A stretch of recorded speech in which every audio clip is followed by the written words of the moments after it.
There were several ambitious projects in the 1980s where the music industry tried to make a difference by raising money to make a difference.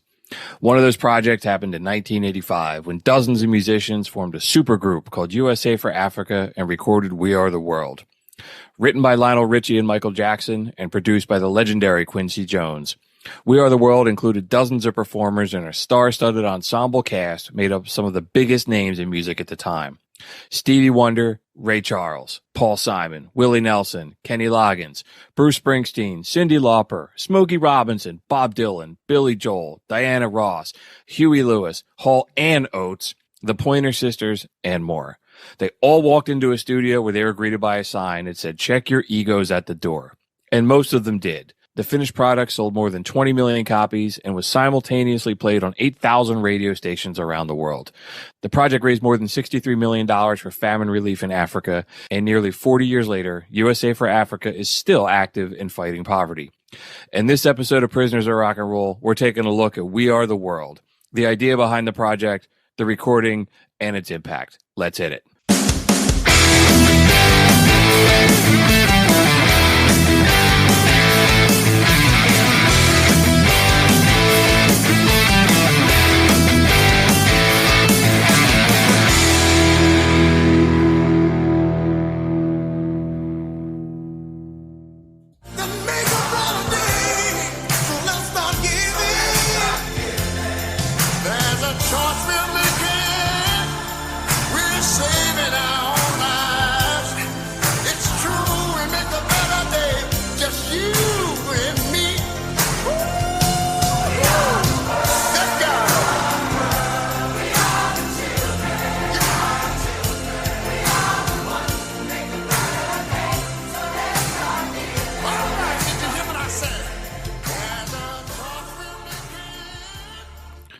What's up, everybody? Welcome to Prisoners of Rock and Roll, episode number 73. My name is Bruce Kramer, and I'm behind the mic tonight with my very good friend and co-host, the one and only Ryan McCusker. Are you rocking? Prisoners of Rock and Roll is part of the Pantheon Podcast Network. It was a good one. Thanks. Prisoners of Rock and Roll is part of the Pantheon Podcast Network, and our show is sponsored by Boldfoot Socks and McCusker's Tavern in Philadelphia. What's happening, brother? I don't know. I think I just woke up the whole neighborhood, bro. It's all good. I had to get a primal scream out, man. Rock and roll stops for nobody. Doesn't matter what time it is. Yes. So. What's happening with you, man? Not much, dude. Not much. Yeah, I mean, thanks for coming to the bar's 55th anniversary party. It was awesome. Yes. I was going to talk about that in second thoughts, but yeah, man. Yeah, dude, we'll get to it. We'll get to it. Absolutely. It was great to see everybody and, shake some hands and met some listeners, and it was a lot of fun. Yeah, absolutely. Yeah, we'll get to it in second thoughts. We are the world. We are the world. We are the children. I think this is appropriate for like the Thanksgiving season. Yeah, and this was fun because we were hanging out at the McCusker's Tavern 55th anniversary party, and we were talking a little bit of shop, saying, what are we going to do next? And you brought it up, and I was like, dude, again, another topic that's been on the list for a while. And I was like, yeah, dude, let's do it. And I don't know, man, I haven't listened to this song in a really long time. I just think it was a major moment in music history. Looking back on it, maybe it's the song is a little cheesy, a little dated, but the idea of it was all in good faith and humanity, Yeah, I agree. Yeah, man. Well, and the song was produced by the legendary Quincy Jones, which you were saying you were watching a documentary on him this week, right? Yeah. There's an awesome documentary on Netflix. I think it's called Q. It's from the beginning of his career, his humble beginnings from life. Man, the list that he worked with at a young age, like he was like making Sinatra albums at a really young age, and Sinatra said he was like one of the best producers he ever worked with because he would like rearrange things quickly if Frank didn't like it. And he was really impressed by that. Quincy Jones is still alive. I mean, he's in his 90s, but that seems like the fact that he worked with Sinatra to me seems like it's like 3 generations ago, like how long ago that was. I know. It's hard to believe. And on top of that, he was a horn player back, in the bebop days. That's how he first started in music. He was a trumpet player. And he grew up in Chicago. He grew up very poor. His mother was mentally ill, and she got taken away when he was way young. And his father was forced to raise him, and his father was just like like a piece of shit on top of it. So like Quincy and his brother and sister basically just like raised themselves. I didn't know that. Yeah, I don't know much Yeah. about Quincy Jones other than some of the artists that he worked with. Yeah, I mean, this documentary was awesome. It was like 3 hours long, but it was it was great. I mean, the man was married like 7 times. He has billions of kids. That's why Okay. he makes all those hit records. He has to support those. He's got to kids. pay for everybody. Yeah, That's awesome. Yeah, I'll have to put him on my list. Yeah, of people I need to read some more about. he is a good dude. I like him a lot. Very cool. Yeah, man. Well, so it was produced by him. And let's back up a little bit and get into the beginning of this because I was chasing down like where did the idea come from? And I don't think I realized this, but this came after "Do They Know It's Christmas Time," the Band-Aid song. Okay. And Bob Geldorf, who we talked about last week, and Yes. from the Boomtown Rats. I don't like Mondays. Yes, who also had a huge role in organizing Live Aid, put together, right? He was Live Aid. He definitely was. Yeah, okay. I was like, I know a little bit about music, and it's like, shit. So Geldorf did "Do They Know It's Christmas Time," which we're going to start hearing very soon, because by the time this episode comes out, it'll be the week of Thanksgiving.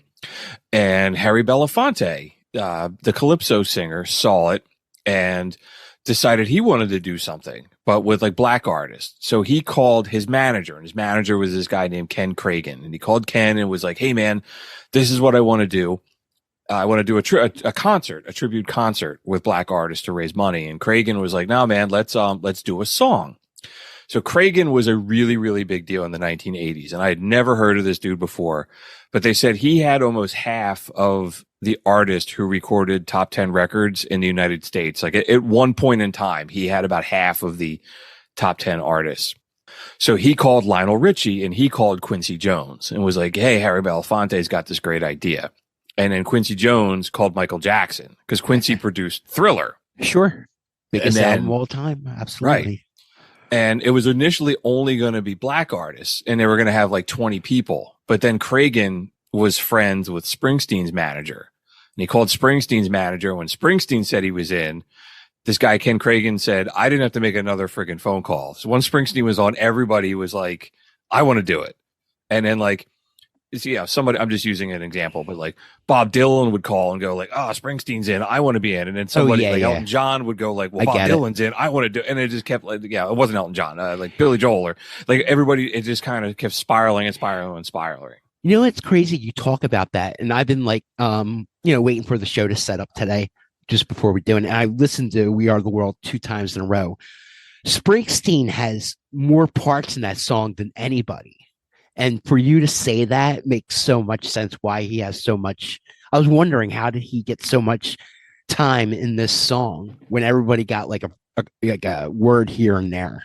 Oh, interesting. Yeah, I mean, he's coming off, he's one of the biggest. I mean, shit, most of these guys were like, I mean, they were enormous. I mean, the list of people that are on this, even the people that are in the chorus and don't have a solo, it's crazy. Dan Aykroyd's there. Dan Aykroyd is in there, and I guess we could. How the fuck does he get in there? The Blues Brothers, right? I think we should go. I don't know. Do you think we should go like talk about each artist, or maybe? I'm not quite sure how to. Well, maybe let me talk a little bit about like the idea behind it, or like maybe leading up to the session, and then we'll get them all in the room. And then maybe, I don't know, I have them all in the order that they appeared in like the solos. Awesome. So maybe we can just kind of walk through that. And then at some point we're going to just play the whole song. I think we can get away with it without getting sued. Yeah. And, we'll see what happens. But so this whole thing gets scheduled. And so they get everybody signed up and they're like, "Okay, cool. When are we going to do this? And we got to do it in a time where everybody's in town. Yeah, we got to get everybody in the same place." So they do it on the night of the American Music Awards, since everybody's going to be there. And American Music Awards go like, kind of late at night. Instead of going to the after party, all these artists come afterwards. So they start rolling in at like 9 o'clock. And the recording session went until like 6 o'clock in the morning the next day. And there's also a documentary about the making of this, which was really, I remember you said you were watching it. So I watched it this week. And it was, you can see how punchy they're getting because it's getting so late. Like they're getting loopy. And they're all superstars. I mean, but check your ego at the door.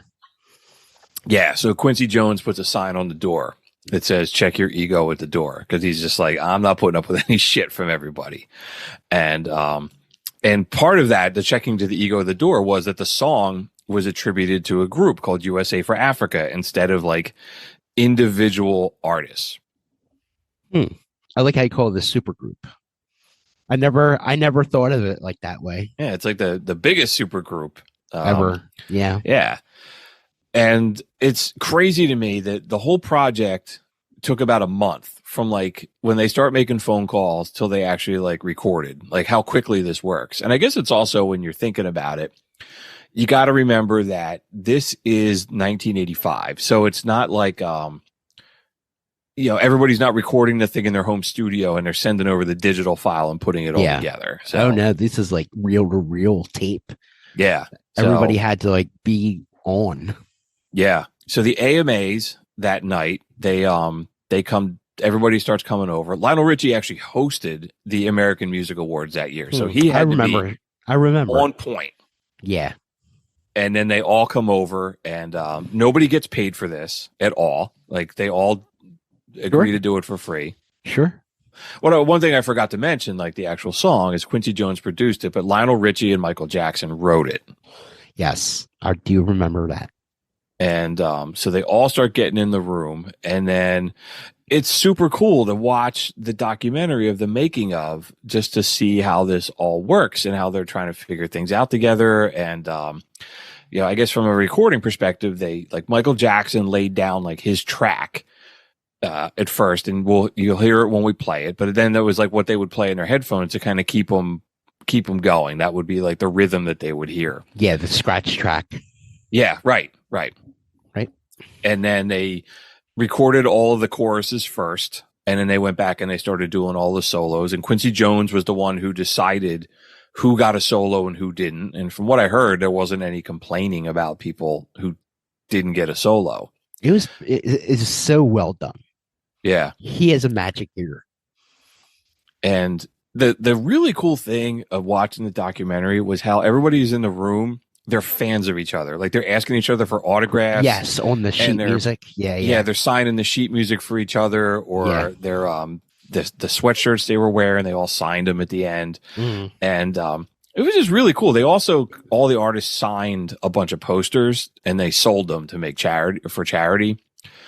But and then at some point, like they decided, Quincy Jones realized like they needed to document this. So Life magazine comes in to do a photo shoot, but they come in at 2:30 in the morning. So they had to take a break, and everybody was like getting their makeup on and making sure they look good. It's just, it's really interesting, man, how it all comes together. I think it's great. They came right from the music awards, and it's like you're the starlet. You're getting all these awards, especially like Michael Jackson at the time.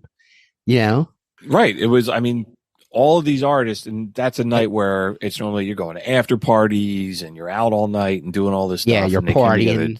Yeah, and they all just. I just think it was a major part of music history. Now, we were talking about what was going on in Africa at the time.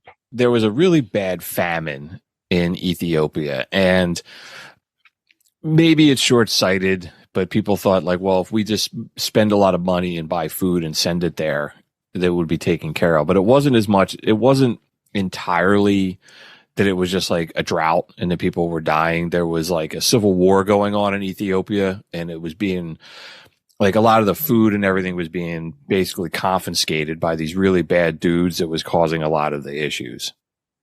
Wow. If I remember correctly, I know we talked about that at we did the Live Aid episode. Yeah. So it wasn't really just entirely like, oh, well, let's just throw a bunch of money at it and we'll fix it. But yeah, I really think they had the best intentions. Oh, sure. I mean, you do something nice, people will take advantage of it. That's just how it goes.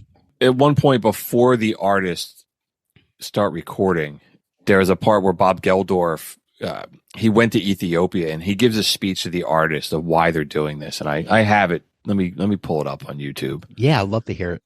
And this is like right before they start recording "We Are the World." He was there. Yeah, they're all in the room. And here you go. He just came back from Ethiopia and he'd like to talk to you. Oh, would I? Well, maybe to put you in the mood of the song you're about to sing, which hopefully will save millions of lives, I think it's best to remember that the price for life this year is a piece of plastic 7 inches wide with a hole in the middle. And that, I think, is an indictment of us. And I think what's happening in Africa is a crime of historic proportions. And the crime is that the Western world has got billions of tons of grain bursting in its silos, and we're not releasing it to people who are dying of hunger. And I don't know if we in particular can conceive of nothing, but nothing is not having a cardboard box to sleep under at -10 degrees. Nothing is not having any drink to get drunk on, not having water. And you walk into one of the corrugated iron huts and you see meningitis and malaria and typhoid buzzing around in the air, and you see dead bodies lying side by side with the live ones, and on a good day you can only see 120 people die slowly in front of you. And in some of the camps you see 15 bags of flour for 27,500 people. And it's that we're here for. And I don't want to bring anybody down, but maybe it's the best way of making what you really feel, why you're really here tonight, come out through this song. So thanks a lot, everybody, and let's hope it works.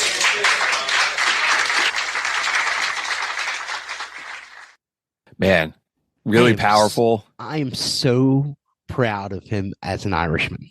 I know you like him a lot. I like him a lot. Absolutely. Absolutely.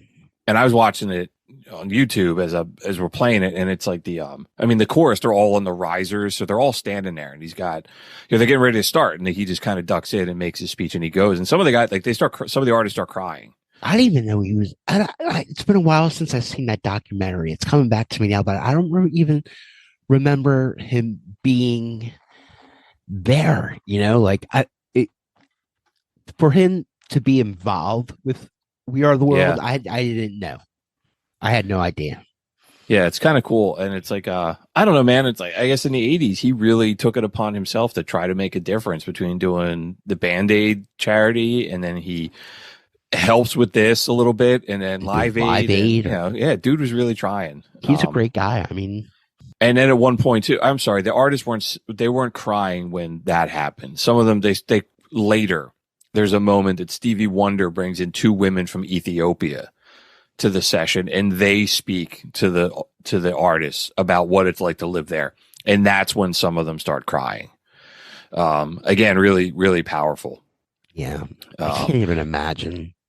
Yeah, hunger must. That's an awful thing.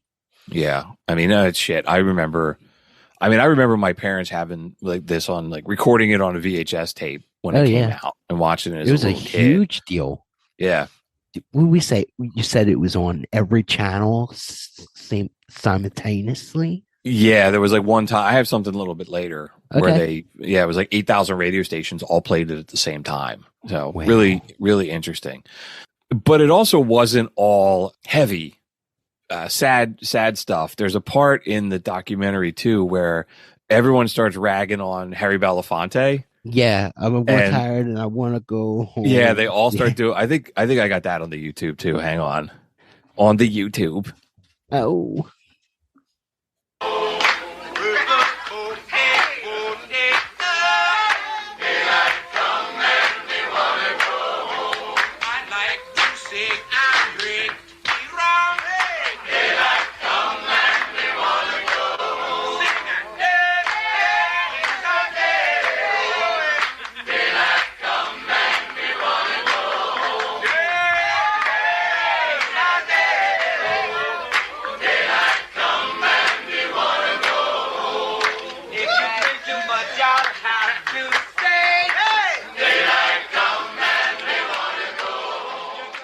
It's Dude, super that's- cool. They're all laughing. Harry Belafonte's got like his headset off because he's just laughing the whole time Yeah. as they're kind of breaking his stones. I love him. He's great. You know, it's interesting too, man. If you go to wearetheworld.org, 'cause the website is still Yeah, up. sure. Yeah. The first image that kind of pops up is a in memorial of Harry Belafonte and everything that he did, since this was his idea. Like this whole song started with him. So, and he passed away this year, but it's just super cool watching how they all interacted with each other. And I guess we can get into that. We start talking about the song, but maybe before we start talking about the song, I looked up the story I got a story about two artists, one who is an artist who isn't here, and one of an artist, maybe he was here and maybe he wasn't. So the first one was Prince. So where is Prince? Why is Prince not on this? Yeah, I And- was wondering that. Go ahead. So, and I was looking into it pretty hard, and they said there was always rumors that he was supposed to be there, but he never said before he passed away what the deal was. The rumor always was that the parts that Michael Jackson sang, he was going to trade off with Prince, but the dude Ken Cragen, the talent manager that was calling all these artists, he said Prince wouldn't have been able to do this. He's like, Prince was a control freak. He didn't take anything from anybody else. And then they're like, he would be the guy that he would play every one of his own instruments on the album because he wanted to control absolutely everything. Absolutely. So, there was that. He was the man. He was the man. Yeah, we'll get to him eventually on an episode too. The other rumor is that he just thought the song sucked and he wanted nothing to do with it. I so can see him being that. He's like, I ain't singing on this. yeah. Ow. Wendy Melvoin, she's the guitar player in The Revolution. I have a Sure. quote from her. She said, he felt like the song was horrible and he didn't want to be around all those motherfuckers. I cannot see him being in We Are the World. Yeah. So then I guess the night of the AMAs, he realized that it would be a bad look that Prince is such a big star that if he's at the AMAs and then he doesn't go to this, and if he shows up at like an after party, he's going to look like a jerk. So his manager started telling everybody at the AMAs like, oh, Prince doesn't feel well. He's coming down with something. And then he just went out to a nightclub after the event anyway. And then it got even more publicity because two of his bodyguards got arrested for beating the shit out of a couple photographers for trying to take pictures of Prince. Yes. And he bailed them out of jail. Man. So he wasn't there. His AMA artist. performance, dude, his AMA performance is on YouTube. Go look that up. Like he destroys it. Well, no It's doubt. awesome. No Yeah. doubt. The artist. Yes. You said you saw him in concert, didn't you? Oh, dude. I always say it was before he died, I would always say it was the best concert I've ever seen. And it was, man. It was like super hit after super hit. And he's one of the greatest performers I've ever seen. He dances, he plays guitar like a motherfucker. He sings. He just, once you thought the show couldn't get topped, it just kept on getting bigger and bigger. Yeah. And his band was flawless. Really? I've always heard legendary his control freakishness. I was never like a really, really big Prince fan. And then I saw him at the Super Bowl halftime. Yeah. When he was playing guitar and I was like, whoa. Oh, Just dude. blew me away. He's such you want to hear an inside story? Yeah, please. He played the Wells Fargo Center when I seen him. He played 2 nights in a row. Now, my good friend is the head electrician down at the stadium. He said after the first night, Prince, after the show, brought them all back on the stage and said, we're going to figure this shit out now because they fucked the part up. And he brought them out after, and he kept the crew there, kept everybody there. Wow. And he fucking said, we ain't going to do this again. And he just cut it out. And right after the fucking show, people were cleaning up and he brought the whole band out again. Wow. He's like, tomorrow night, we're not fucking this up. I guess that's a really high bar, man. You want to work with the best, right? Yeah. I always loved that story. I thought that was Yeah. awesome. He did. So he's not on the song, but there was an album, which I didn't even know that there was a We Are the World album. Yeah, And I had it. I had it. Okay. So he did a song for that called For the Tears in Your Eyes. And it's all like unreleased. It was like 9 or 10 unreleased tracks from artists that were on the album, like Trapped by Springsteen. I know the Warden loves that song. I love that Yeah. song too, but that was on there. Yeah. I remember Steve Perry had a song on there. Yeah. Yes, he did. Yes, he Yep. did. And then the other guy that isn't here, or maybe he is, and he is, or maybe he isn't, is Waylon Jennings. And You told me about this. I never knew he was even involved in this shit. right. So I Waylon can't Jennings, see him there at all with these fucking dudes. Waylon Jennings, the legendary outlaw country music fan, the legendary outlaw country music artist. And if you actually look at the credits for We Are the World, he's listed on there as being in the chorus, but I never he seen him showed- in the video or anything. he's not in the video. He's not in the documentary. He's not in the video. He's not in any of the pictures.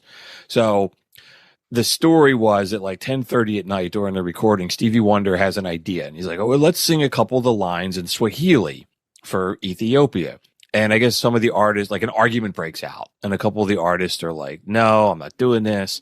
Like Ray Charles wrote, I have a quote from Ray Charles. He's like, Willie, what?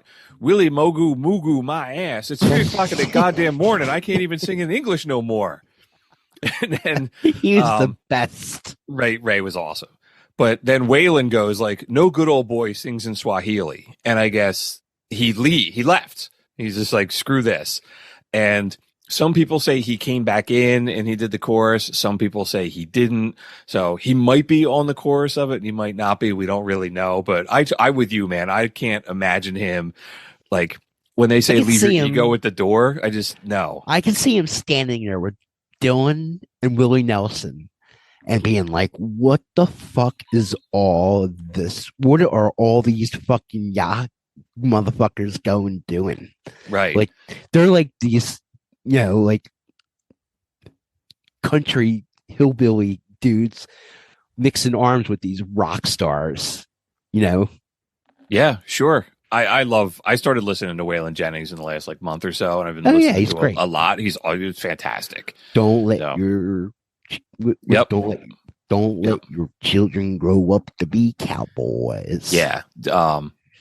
And I'd love to do an episode on the Highwaymen sometime, like Waylon, Sure. Johnny Cash, and Chris Christopherson, and just Superman. awesome super group. But Yeah, we could do that.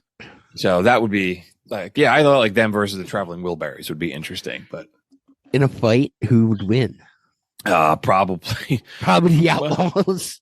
I don't Yeah, know probably about the Chris Outlaws. Christopherson, but Although there is a new book about George Harrison came out. Remember when that wackadoodle broke into his house? sure. Yeah. And it now Beat him says up. like they said he was stabbed over 40 times. George Harrison was in that fight. I knew he was injured. I didn't know it was like that. Yeah. George Harrison kind of fucked him up a little bit. Yeah. And his kid came running in and all this other stuff. They were afraid he was going to die. He was going to bleed out because he was getting stabbed so much. But anyway, so they cut the song, and then when it comes out, the radio play. So August 5th, I'm sorry. In the radio play, April 5th, 1985, there's over 8,000 radio stations around the world, all played the song at the same time at 10:50 in the morning Eastern Standard Time. Yeah, the song was already, it had been out for about a month, but I guess that whole idea started like 2 radio stations in like Rome, Georgia just happened to be playing it at the same time. And I guess people started calling in like, hey, you guys were playing the song at the same, it's weird. And they thought it was funny. So they were like, let's do it again, but let's get more radio stations. And it just kind of snowballed into somebody going, let's make it like a global thing. I kind of remember something in grammar school. I do too. Something to do with like everybody listening to it at once. And I was reading about that, and they said like they did it the following year as well as like an event. But they said there was like people would get together in like one place to hear it when they played it. And I kind of remember that as well. I mean, I was 9 years old when this came out, but oh yeah. And one other thing I thought was interesting. Yeah. So then, that company Muzak, they play like music in like offices and stuff like that. They played it as well. And it was only the second time that they ever played a human voice. The first time was they announced that, the hostages in Iran were released in like 1980. And they said like Muzak reached about 80 million Americans every day through their and the music went to 110 offices, shops, and factories around the country. So it's like huge. Wow. I just thought that was really cool that they decided to play it too. Yeah. I mean, listen, it was huge. It was huge. And then they followed it up next year with, I didn't know this either. Remember Hands Across America? Sure. Oh yeah. I remember it. I remember we went to it. My family went to it down at Penn's Landing in Philadelphia. Okay. Absolutely. Yeah, I remember the Hooters played. The Hooters played. Oh, really? Yep. Another local band. I remember going outside like my elementary school and we all joined hands, and I kind of thought it was going to be like a line of people trying to go around the world as far as anybody could see. I guess I had some misconceptions of what that was actually going to be, but I never knew that was also from the USA for Africa organization. That was like the next thing they tried to do. The Hands Across America song wasn't even close as being good as We Are the World. No. And I don't think it had the same impact, like, no way, in terms of money and what it did for Africa and everything else. But so I think everybody was like, another cause, something else. Everybody was burnt out by then. Yeah. All right. So maybe we can just start talking about the artists that appear. There's so many. Many. Yeah, I have a really long list here. Yeah, let's just who do we got? Like, just start naming some more. We'll talk about them. All right. So obviously conducted by Quincy Jones. We mentioned that, but and talk about the soloist and the order of appearance. And when they say a solo, I mean, it's like some of these guys, they sang one line and then they handed it off. There's so many of them, That was the whole idea. Yeah. And it opens with Lionel Richie because it's his song. And he also, I said Quincy Jones picked who sang the solos. Quincy also, Lionel Richie also had an input in that too. So he opens it, and I think everybody, that's what I remember. As soon as I hear that, I'm like, that's We Are the World. And that's the only part he sings. I think so. Yeah. And he wrote the song, but he opens it up. I mean, that's a iconic part he sings. Sure. Stevie Wonder comes in. Stevie Wonder's in a couple spots. Paul Simon. So Lionel opens it. Stevie Wonder, Paul Simon, Kenny Rogers, James Ingram, Tina Turner, Billy Joel, Michael Jackson, Diana Ross, Diane Warwick, Willie Nelson, Al Jarreau, Springsteen, Kenny Loggins, Steve Perry, Daryl Hall, Huey Lewis, Cyndi Lauper, Kim Carnes, Bob Dylan, and Ray Charles. That's all the solo people. Wow. And it's like, I don't know, the song's what? I got it open on Spotify. The song's about 7 minutes long. Yeah, it's 7 minutes and 10 seconds. So you got all those artists grabbing a couple of lines, and some of them are like paired up with each other. Oh, some of the so like the making of documentary, like some of those guys that they're working together. So they recorded all the chorus and then they were doing the solos, and it was like it felt like 15 minutes of the documentary was just them, Bob Dylan trying over and over and over again to hit his line. I almost felt bad for him at some point because some of the artists are like they're laying on the bleachers, like they're so tired. You ever see like that? It would be like on Facebook or Instagram, they would show the video of Dylan standing there singing the chorus, and he's like looking around, like he's like has no idea what the fuck's going on. And they like when he finally gets it, they all start cheering, like, Bob, you did it. And I was like, but what is good Bob versus bad Bob sound like? He sounds like Kermit the Frog. I don't know. I love Dylan. I think he nails it. They totally get his personality right on it. I think that's a big deal of the recording of this, is to get these artists' personality really fast. Yeah, there's a couple in here that I think really do that. Like Dionne Warwick, I know we broke her stones a lot. She can sing, though, dude. She brings it. Yeah, she does that "Send Me Your Heart" part. Yeah, she does a great job. Springsteen totally overdoes it. He just I think Quincy made him like do that fucking "We Are the World." Yeah, it's so over the top. You wanted that Jersey like Springsteen. Definitely, you know who it is right away. I hadn't watched this in so long, and in my head, I was like, I totally thought he was wearing like the bandana, and it was like 80s Springsteen, like the jean jacket with the sleeves ripped off, and that's not what he is, but yeah, he totally, and I in my head, I was like, there was like spit flying out of his mouth, and he's passionate. Yeah, he totally, I think he overdoes it. He was thinking about all those poor children, man. I guess so. And this is a great fit for him because he does so much charity stuff too. Yeah. This is just a small moment in his charity work that he's done. Sure. Another artist I thought that really got after it was Cyndi Lauper. She killed it. I was always wondering about her part, especially at that end when she's singing with Huey Lewis and they're all chorus and she goes, yeah, yeah, yeah, yeah. Who did that? Did she improv that, or did Quincy tell her to do that shit? So the documentary that I watched, and I guess it was, I forget what, it was like a TV special about the making of it from the 80s.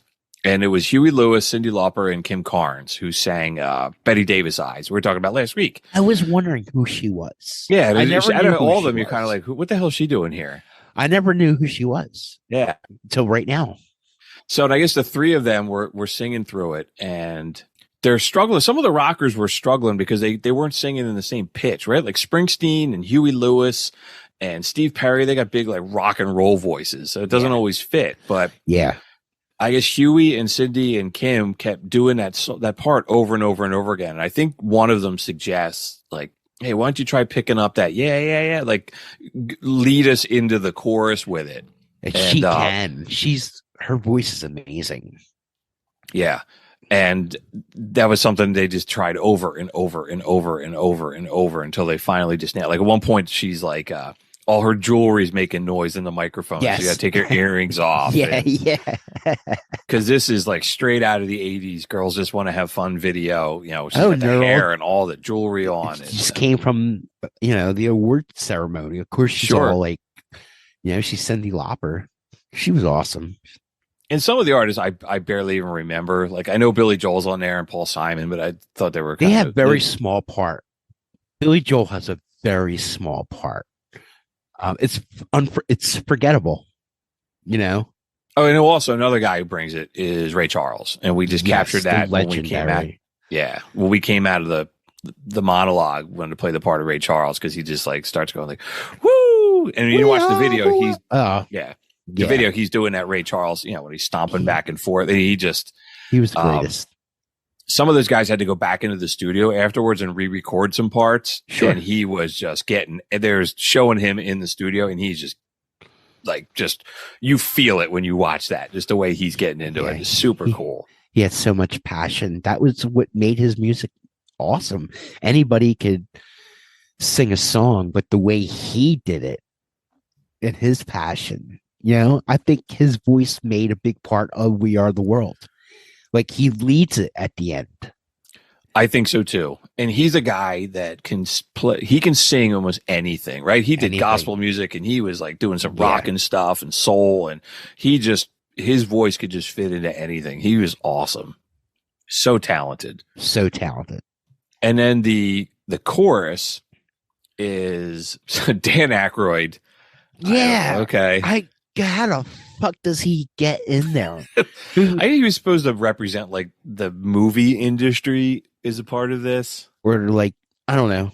I just always remember seeing him in the video, even like as a kid. It's like, what the hell is Dan Aykroyd doing there? Well, you just said that too. That's a good point because there was no internet when this came out. So like I remember watching that video and you're trying to point out who everybody is when they're singing. Yeah. You're like, oh, I know that. And I know that. And because he's standing there and he has like a mug in his hand. Yeah. And he has his glasses on. Just ridiculous. Yeah. And like, why him out of like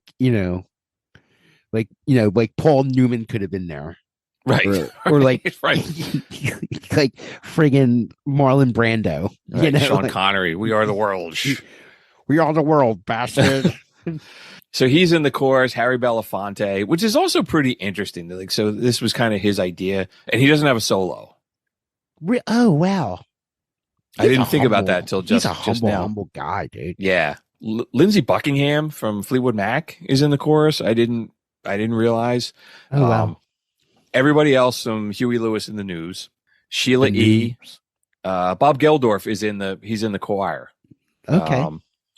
Most of the other Jackson 5, maybe Waylon Jennings, Bette Midler. Oh wow! Yeah, I saw her in there somewhere with she had red hair, and when I was watching the film, I was like, is that Bette Midler? Oh, she looked way different. I mean, she always had different style, but in the 80s, she really overdid it. She looked like Cyndi Lauper. yeah, she did. Her hair was at that level. John Oates was in there, and I guess Daryl Hall got the good part, and Oates didn't. Poor Oates. Always, he's like Wham. He's like the other guy in Wham. The other guy in Wham. Jeffrey Osborne, all three of the Pointer Sisters, and then Smokey was in the chorus as well. Another dude who's like, holy crap, man! You don't have a place for Smokey. Yeah. Well, dude, how do you decide who's going to sing on what part? Did they sit around for weeks and all right, they blueprint it out so they don't waste any time. All right, we go with Springsteen will sound awesome doing this part right here, and Stevie's going to sing in this part right here. I'm sure they had it they weren't experimenting too much in the process of recording the song because there was no time for that shit. But you still got to figure out what voices can you pair up, because some of the songs, the way they hand off the lines, like Paul Simon to Kenny Rogers, Paul sings his line, and then Kenny comes in the last 3 words of Paul Simon's line, and then Paul stops and Kenny Rogers picks it up. And even the way they recorded this, they're in that room and they're they have to time it how they walk up to the mic, they lean into the mic and then they lean back, and it was just super cool to see it all. Professional. That's professionalism. That's 2 iconic recording stars. They know what they're doing. They've done it billions of times. They know how it works. Right. But they're all doing it and they're handing off to each other. Effortlessly. Right. Tina Turner just hands it over to Billy Joel, and Billy Joel hands it off, I think, to Diana Ross. And it's just and they're nailing it. And it's all natural. It just sounds so clean. Is there a list of people that they asked and they said, no, we're not coming? The only one I saw was Prince. That was the only one that I came across of. And then, apparently Prince then, when he didn't want to do the song, he offered to play guitar, and then Quincy Jones was like, I don't need a fucking guitar player. I need Prince the singer. I remember watching an award show. We'll go into it later, but they did an anniversary for USA for Africa, and it was on the American Music Awards. And Quincy Jones got a bunch of guys up there, stars, and Prince is up there, and they're singing "We Are the World," and Prince has a lollipop in his mouth, and everybody's singing, and he's just sucking on this fucking lollipop, and Quincy Jones fucking pulls it right out of his fucking mouth.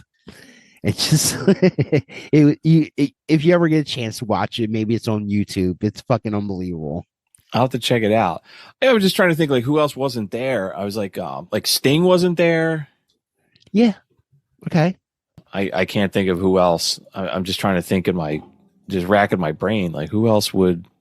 Yeah, I was just trying to see if there was a list of artists who were invited who didn't, but I don't see anything. But I'm sure there was others. Sure it was. Oh yeah. I mean, Madonna wasn't there. That's a good one. Yeah, that's a good one. Why wasn't Madonna? They probably didn't want her ass there. Why wasn't Madonna included at We Are the World? Madonna wasn't. I'm on popculturereference.com. Madonna has never spoken on the record about the snub, so a lot of this is just supposition. Madonna was invited to participate. She was invited by Michael Jackson, but she was on the road doing the Virgin tour at the time and had something else to do. Okay. Yeah, whereas man, Freddie Mercury, imagine him if he came in and did this. Steve Perry can friggin' sing. Oh yeah. But my question is, where's Boy George in all this? Boy George is another good one. Let's see if the internet knows. So Boy George was in the Do You Know It's Christmas Time? Yes, that's right. But, I guess he's not. Okay. Okay. Dionne Warwick is in this song. Yeah. Elton John's in this song? Elton John is not in this song. Okay. I think I said his name earlier, but that was incorrect. Billy Joel was, not Elton John. Okay. So Elton John's another one. Because remember, Elton John did that great song with Stevie and Gladys and Dionne Warwick. That's what friends are for. Yeah. That was great. Yeah, I don't like that song, but it's okay. I'm not a big Dionne Warwick fan, but she's awesome in this. She's a psychic network. She's gonna play the lottery. Yeah, man. So I guess we kind of talked about who's on it and how we got there and all this other stuff. We should probably play the song. So maybe it's a good point. Let's take a break and then we'll come back and let's come out of the commercial break and we'll just play the entire song and then we'll just pick up with some other thoughts. Sounds great. Awesome, all right, guys. Dude. All right, we'll be back. Stick around, folks. Prisoners of Rock and Roll is sponsored by McCusker's Tavern at 17th and Shunk Streets in Philadelphia. There's something for everyone on the beer list and the jukebox at McCusker's. It's minutes from the sports stadiums in Philly, making it a great place to stop by for a few drinks before or after a concert or a game. Come see for yourself why everyone from Philadelphia Magazine to Playboy has called it one of the best dive bars in the city. Visit them at 17th and Shunk Streets in Philadelphia or on Facebook. That's McCusker's Tavern.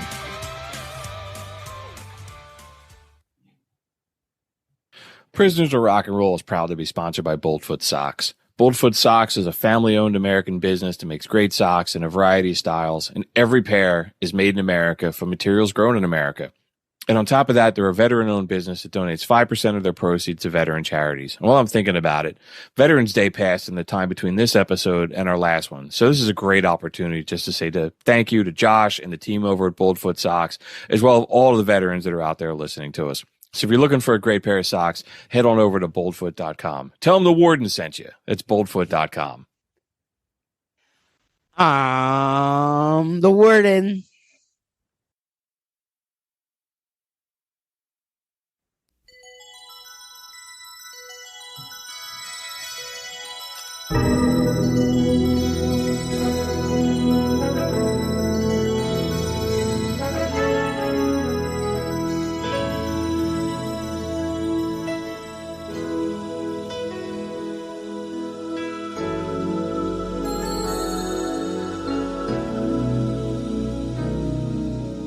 There comes a time when we heed a certain call, when the world must come together as one. There are people dying.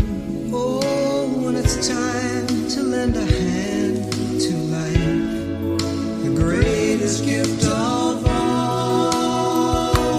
We can't go on pretending day by day that someone somewhere will soon make a change. We all a part of God's great big family, and the truth, love is all we need. Beyond the world, beyond the children, beyond the ones who make a brighter day. So let's start giving. There's a choice we're making. We're saving our own lives. It's true, we make a better day, just you and me.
Just believe there's nowhere we can fall.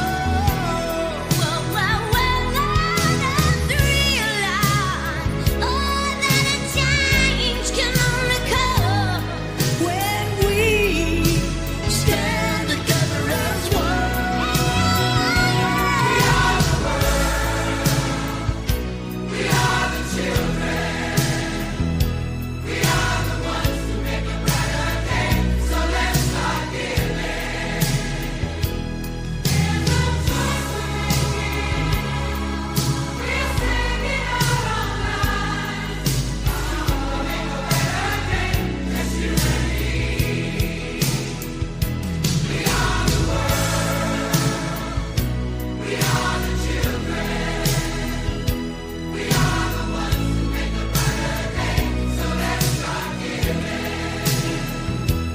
There's a choice we're making.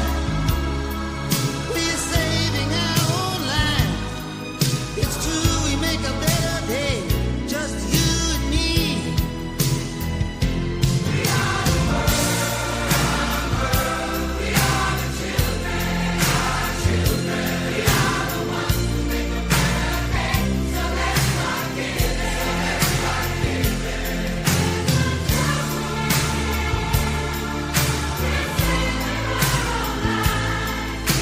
It's true, we make a better day. Just you and me. All right, let me hear you. We are the world. We are the world. We are the children. We are the children. We are the ones who make a better day. So let's start giving. Let's start giving. There's a choice we're making. We're saving our own lives. It's true, we make a brighter day. Just you and me. Come on now, let me hear you. We are the world. We are the world. We are the children. We are the children. We are the ones who make a brighter day. So let's start giving. So let's start giving. There's a choice we're making. We're saving our lives. It's true, we make a better day. Just you and me. Yeah, yeah. We are the world. We are the world. We are the children. We are the children. We are the ones who make a better day. So let's start giving. So let's start giving. There's a choice we're making. Yeah, we're saving our lives. It's true, we'll make a better day. Just you and me. We are the world. We are the children. Our children. We are the ones who make a better day. So let's start giving. So let's start giving.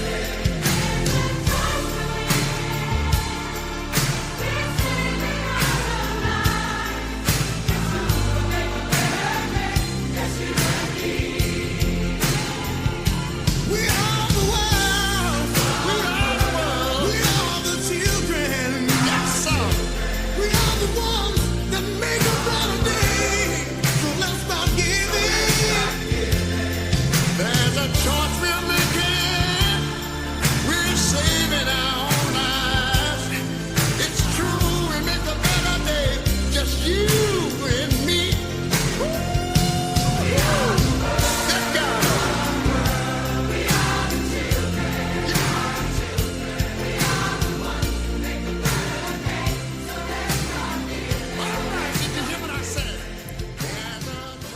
All right, we're back from the commercial break. Thanks so much for sticking with us. Oh, I think it's man. the first full song we've ever played on the show. I love how Ray Charles is at the end of that. Just rocks it.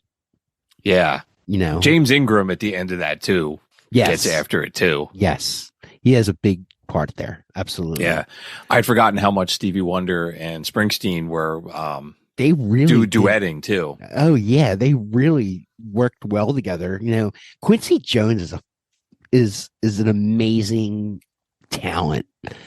You know, like how he like put all those in order, and I think maybe they won like a Grammy that year or the next year. They won a Grammy, Yeah. and It was They did. It was nominated for a couple Grammys. I believe it won some Grammys. It was like the VMA award. So it won 4 awards. It was Record of the Year, Song of the Year, Best Pop Performance by a Duo or Group, and Best Music Video Short Form. And then it got a couple awards at the MTV Music Awards for the Best Group Video and Viewer's Choice. It's kind of hard not to, right? Like they're trying to raise all the millions of dollars for charity and all these people.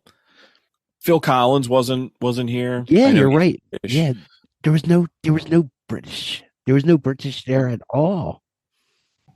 That's true. I guess no- because he wanted to do like an American counter to. There the- you go. I didn't think yeah. about that. Yeah. Okay. So this is the counter to Band-Aid. So that's probably why like Sting and And Boy George, all those guys weren't Yeah. there. So, Yeah, there was no Beatles. yeah. There was no Rolling Stones. Yeah, that's true. You know, Yeah, there that was had to no- be what it the was. Who. There's no Who. You know, all these huge bands Yeah. were not involved. There's not a lot of rockers on here. It was a pop thing. Quincy Jones, you know, he's a pop guy, you know, or not pop, but you know, Right. More melodic kind of stuff. yeah, Yeah, like I said, Springsteen's the rocker. Steve Perry.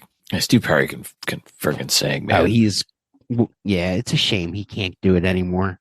Even I mean the little trio we're already talking about it, like Huey Lewis, Cyndi Lauper, and Kim Carnes. Like They kill it. right? And Huey Lewis has such a powerful voice, and Cyndi Yeah. Lauper's voice is so high that it just works so well together. You're right, like Quincy Jones and if it was Lionel Richie, like the decision to put them together is just like it's so cool, and it's only 20 seconds, but it sounds so awesome. Everybody wants to talk shit on like Huey Lewis and shit like that. Like, dude, he was so big. He was in We Are the World. You know, like the dude had something going for him. He was in fucking We Are the World, you know? Also, a potential show is like, is he the most underrated rock and roller from the 80s or something? Dude, I love me Huey Lewis in the News. I remember you mentioning that before. And he's again, man, that he sounds like effortless when he sings, and he's got that amazing. huge voice. Yeah. I wish he'd come toward a little bit more. I'd definitely go check him out. I think he's deaf, or he retired from recording, I think, because of like hearing loss. But A friend of mine sat in with him a few years ago, and he said he was a fucking awesome guy. that's cool. Yeah, he seems like a dude I would want to like. And Yeah. he canceled his tour because he has severe hearing loss, and then it comes with that was like vertigo and all kinds of other stuff going on. So that's a shame. Yeah. Oh no. Oh. Meniere's disease. He said he can't hear well enough to even sing. So he was on the road in 2018 and he canceled his tour and basically retired. That's a bummer, but we still have his performance in We Are the World. So that was cool. I've listened, I don't know, I probably listened to it like 5 times in the last 2 weeks. Just Yeah. it seems like every time a little nugget, something else I hear. Yeah, the words are, you know, I couldn't help think about The Simpsons when Bart fell down the hole, Yes. and that's where Sting was.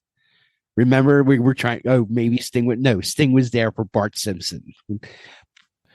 And I had sent you the one, Married Children did a parody of it. They Yeah. did Old Aid. Yeah, They did a parody of it when Al is Axel Bundy, and he had like Isaac. Was it Isaac Hayes? No, it was Richie Havens and the guy from Loving Spoonful and one of the guys from Herman's Hermits. And all these guys singing. It was hysterical. But you love that show. I do. I still make pop references to it all the time. But so yeah, man, I guess that's We Are the World. It's We Are the Children. I didn't know that the charity was still around. And then you said like, yeah, they're still out there collecting money. So, you know, if you feel that that's something you want to be a part of, you can go on there. There's all kinds of stuff about like the song and what they're trying to do and how much money they've raised year to date. And there's a lot of cool stuff. I spent some time on there this weekend, just kind of reading up on what they're doing. It's still a great cause. You know, if you Sure. Yeah, absolutely. You know, we've done a couple shows now where we did Live Aid and just talking about things, trying to give back and make the world a difference. And I know you and I both believe that music can do that music can make a difference. There's so other many things like We Are the World that happened.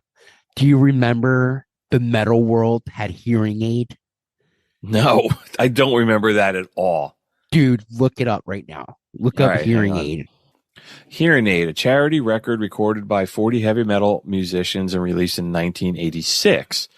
Organized by Ronnie James Dio, raised $3 million for famine relief in Africa. How have I never fucking heard this? Really? Who is compilation album, Hearing Aid, an all-star album for famine relief. Includes Oh God, yeah, dude. what? Oh, it's like a whole album. It's not just one song. Well, the one song was like a We Are the World thing. And Okay.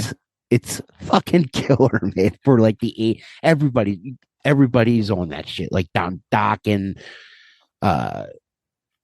all those hairband dudes are fucking there. Even the guys from Spinal Tap are there. The project included contributions from Ted Nugent, Wingy Malmsteen, Dio, Judas Priest, Maiden, Quiet Riot, Dokken Crew, Twisted Sister, Queensryche, Blue Oyster Cult, Vanilla Fudge, Y&T, Rough Cut, Journey, Wasp, and Night Ranger, and Spinal Tap. What? How have I never heard of this? Dude, is there a music clip we can? I think I'm- on YouTube. You could definitely find it on YouTube. there's a song called Stars. Let's play a little bit of this. I think we get away with playing the whole thing.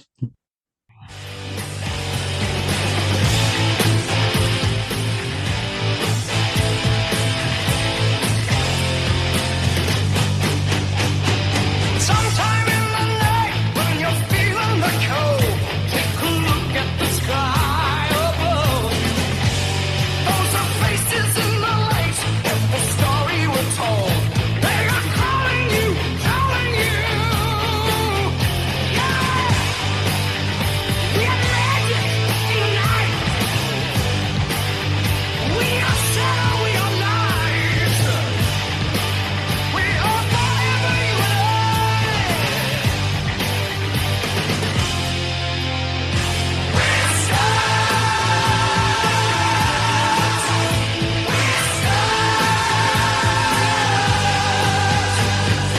We can be strong, we are fire and stone, and we all wanna touch a rainbow. But singers and songs will never change it alone. We are calling you, calling you. With the beating of a heart, a beginning with a start. Forever we will shine.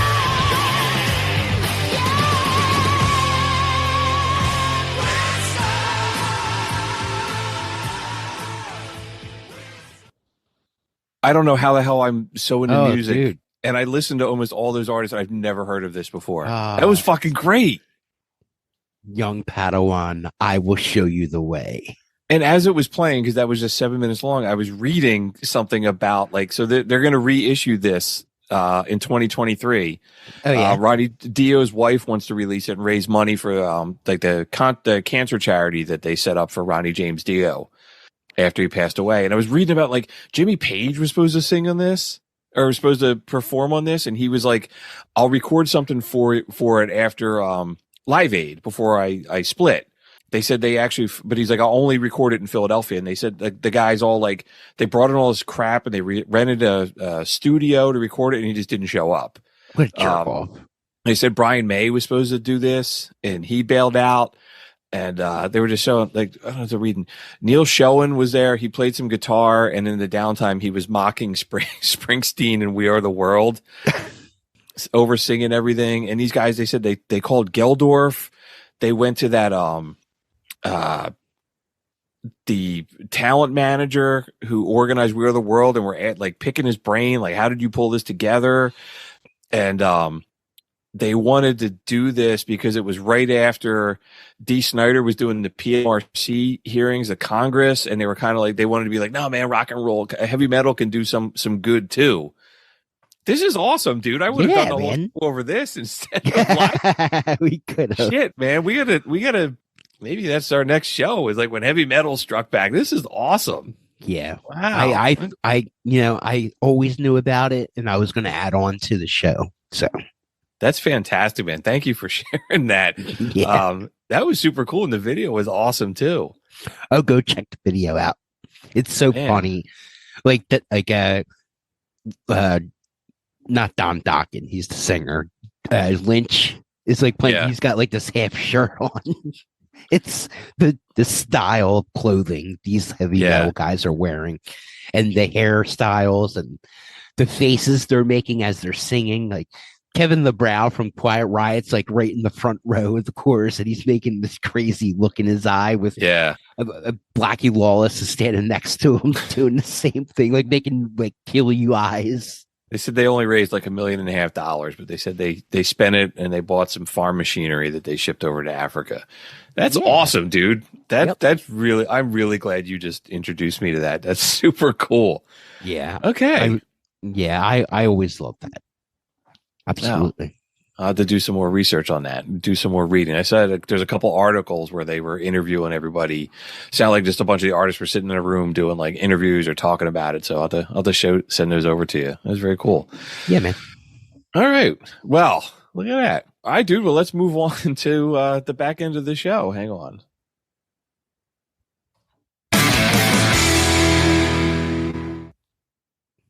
All right. So I got two pieces of music news. The first one is the Sammy Hagar tour, and I want to mention this because we were all talking about it this week on Facebook. Yes.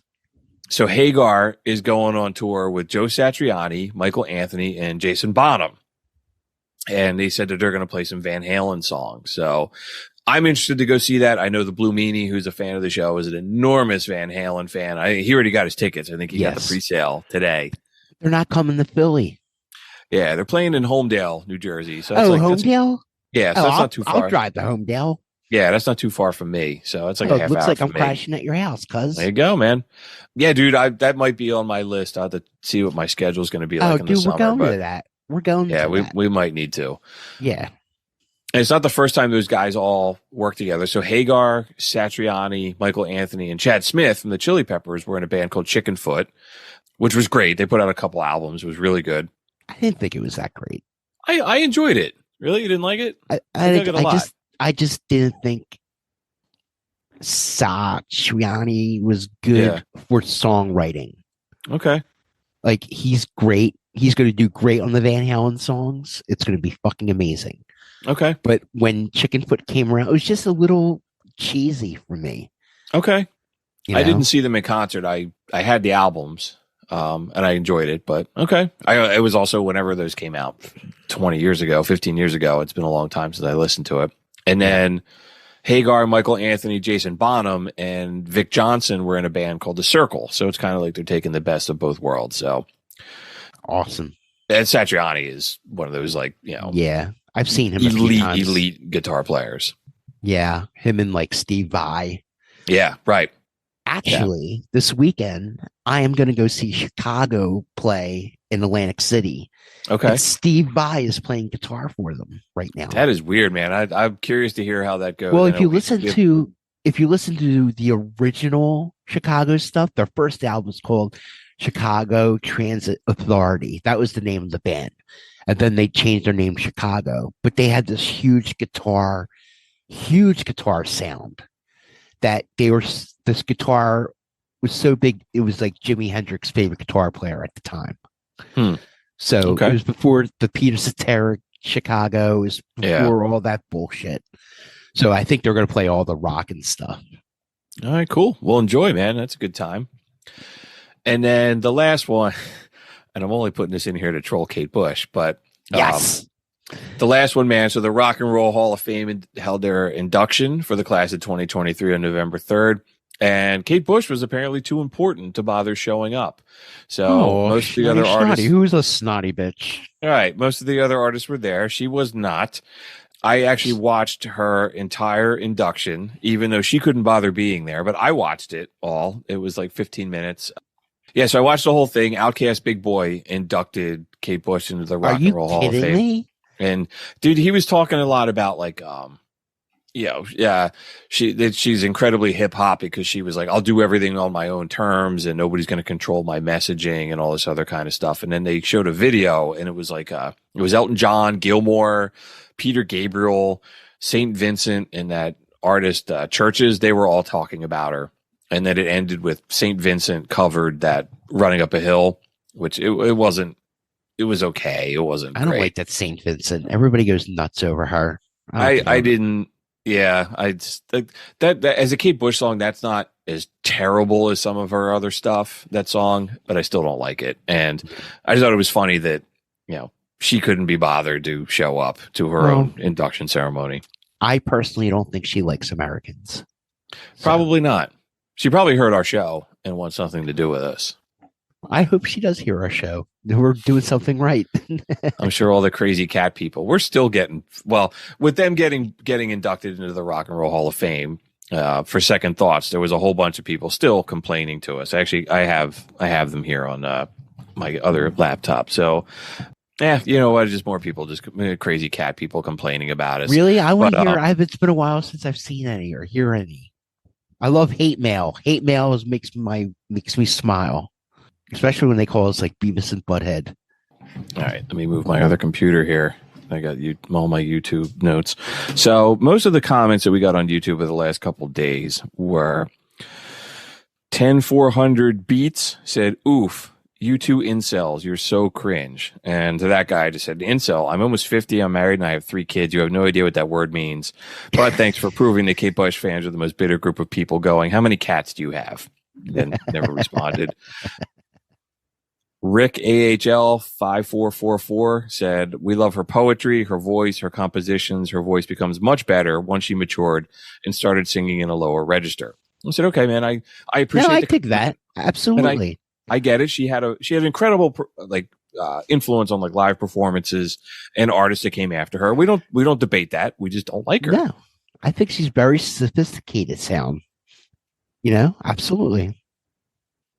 And then one other person, MAPNDO 2337 said, "I love Kate Bush, but it should have been Sinead O'Connor and most definitely Susie Sue and the Banshees first." I don't know about that, but Susie Sue.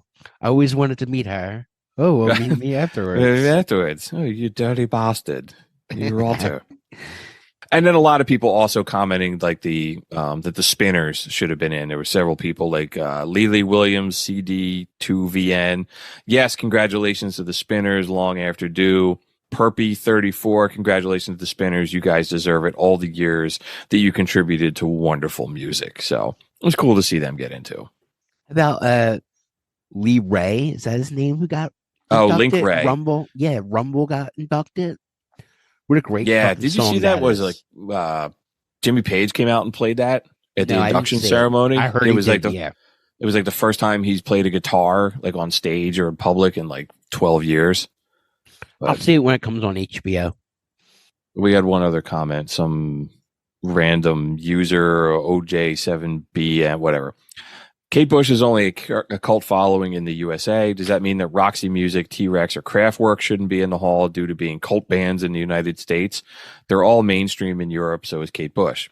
Does that mean Joy Division and New Order shouldn't be in once they get inducted? The majority of people in America who know them are college students, similar to Kate's fan base here. Every British child can name a song by her. Stop being so fucking American and open your mind up. Oi, oi. Thank you. Yeah, thanks. Whatever. You're miserable. Oi. So stop being so fucking American, you Americans. We can't help it. USA all the way.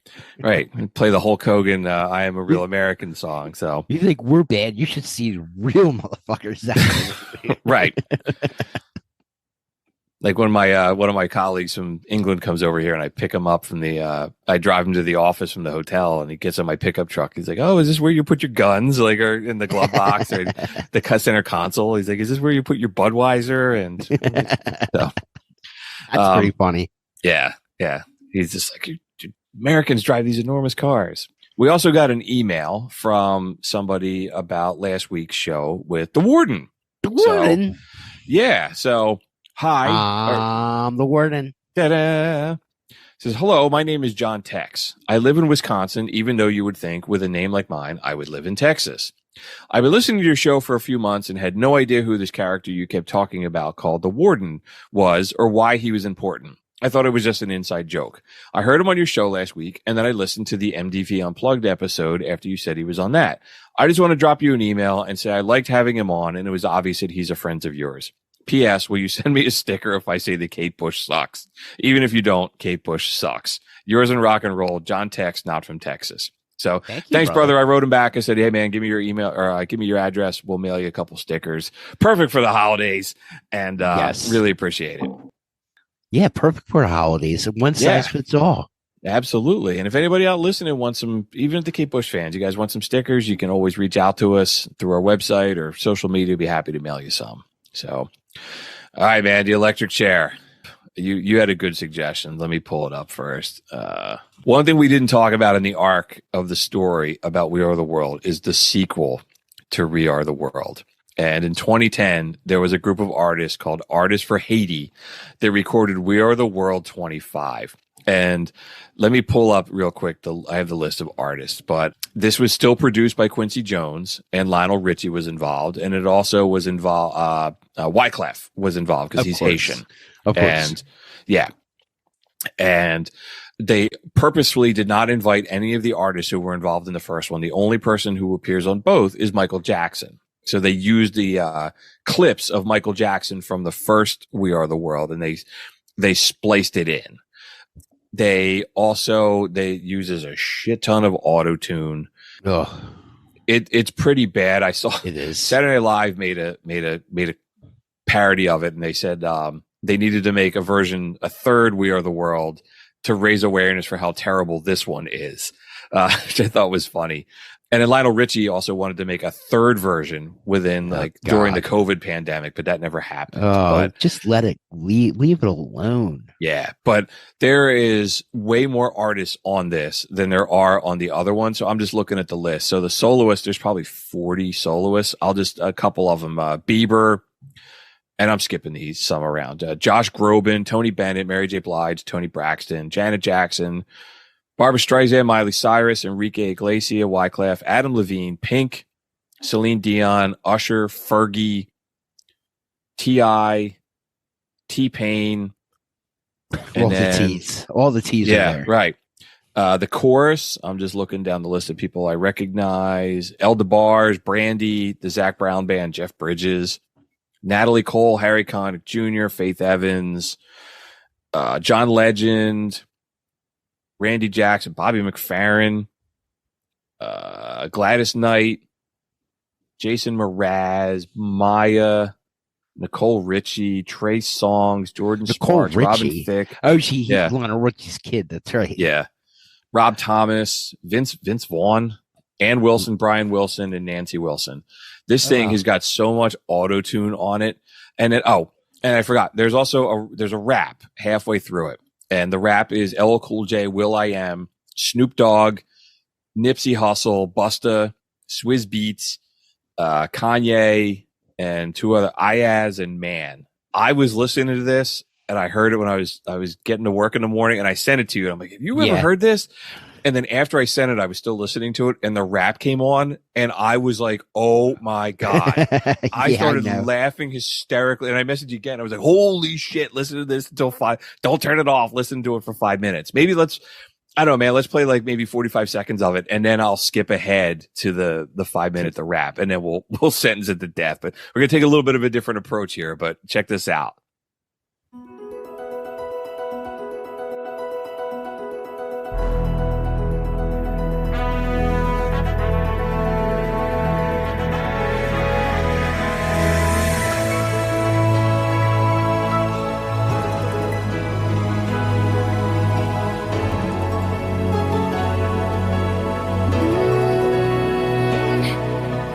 There comes a time when we heed a certain call, when the world must come together as one.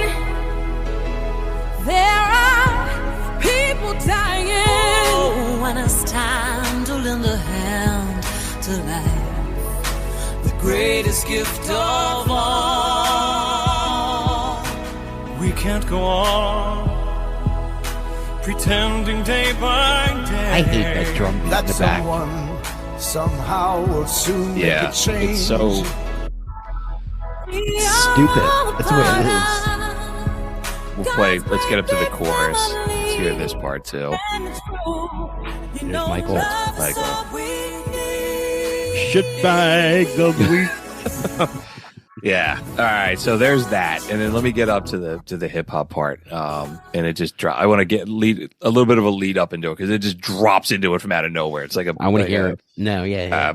Roadrunner Acme Anvil falls out of the song on your head here.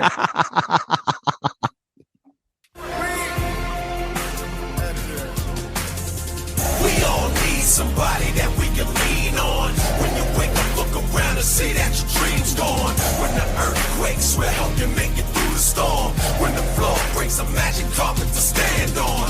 We are the world united by love so strong. When the radio isn't on, you can hear the songs. A guiding light on the dark road you're walking on. A signpost to find the dreams you thought was gone. Someone to help you move the obstacles you stumbled on. Someone to help you rebuild after the rumble's gone. We are the world connected by a common bond.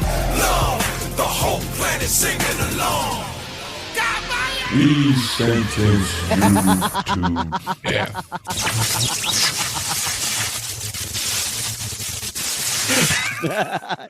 That was perfectly mixed in there, dude. Right. It sounds like it could have been part of the song.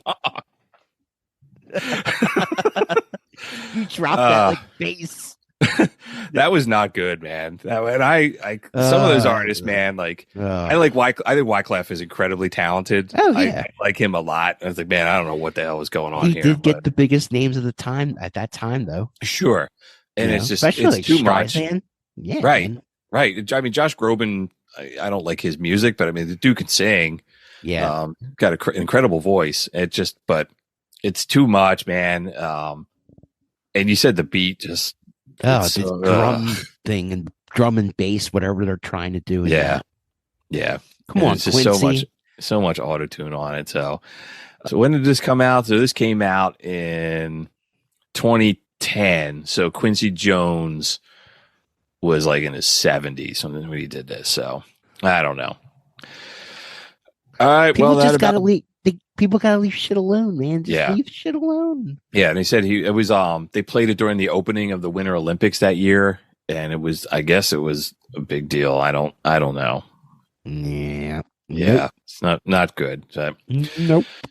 So that'll do it for episode number 73. Thanks so much for this look back on We Are the World. And if you want to go learn more about USA for Africa, you can go to usaforafrica.org. I said there's all kinds of cool stuff on there. We would love it if you follow us on your favorite podcast platform. Check us out on Facebook or Twitter. Visit our website or drop us an email at show@prisonersofrockandroll.com. There's links to all that stuff down in the show notes, as well as a map to McCusker's Tavern. You know what, dude? And second thoughts, man. We can talk about the bar. Oh well, the party was great. Yeah. Clowns who left me, clowns that are right. Yeah, it's I said like- it was. It We was showed up. mobbed, The bar was really jumping. It was mobbed. It was so mobbed. I had to leave. Yeah. I think you left around the same time I did. I was like, I got kind to of early. I wasn't working at all, so I wasn't no help at all. So I was like, dude, I gotta leave. Like, yeah, it's probably everybody because I was dodging bullets like the whole time. Like, I don't want to talk to this person. I don't want to talk to this person. Whatever. I just sat next to you the whole time. I stood next to you the whole time because everybody comes over to see the warden instead of you. Oh yeah. The warden was there. My wife was there. My it was fun. friends, the cool ones were there, and Barb was happy to meet you. That she always listens to our Yes, I show. talked to her for a couple minutes and it was very nice. And said, thank you for a listening and wonderful supporting us. person. She's a wonderful person. Absolutely. Yeah, I talked to her briefly on Facebook the next morning. She said something on Facebook about it. Oh, it was so nice to come to the bar and meet your podcast partner. And I was like, sorry, I didn't get to talk more. It was Mhm. getting pretty busy in there, but it was still cool. So Yeah, they're great people. yeah. So All right, well, so that'll do it for episode 73. And I said you can go in the show notes and check out a map to McCusker's Tavern and link to all of our social media and all that other kind of stuff. You know, the time off between this episode and the next one will be Thanksgiving here in the United States, and we'll be in the holidays. But, you know, a couple of things that I'm grateful for, man, is, you know, rock and roll. Ryan and I say all the time, man, really believe music can make a difference in your life. I'm thankful for every one of you guys out there that listen to us and spend some time joining us on this little journey here as our musical hobby, all of our friends over at Pantheon. And yeah, Ryan, man, I am thankful for you. You said something on Facebook recently. Somebody said you're just a bartender, and you are one of the most real people I know. And I tell you that all the time. And getting to do this every 2 weeks, and I learned something. We have a couple laughs, and man, we've been talking music together for over 20 years, and I love it. It's so much fun. Close to 30 years, brother. It is close to 30 years, man. We're getting old, but yeah. So. Listen, you're my brother. I enjoy doing this show more than you can even imagine. You know, life throws you curveballs all the time. Doing the show for me keeps me happy, keeps me entertained, and it keeps me hanging with you, brother. That sounds good, man. Well, we'll be back in 2 weeks, and it'll be the holidays, so we'll start talking about what we're going to do for our annual holiday episode, and we'll be winding down season 3, which is amazing. Bruce, my friend. Yes, sir. Keep on rocking. Peace out. I'm just a prisoner.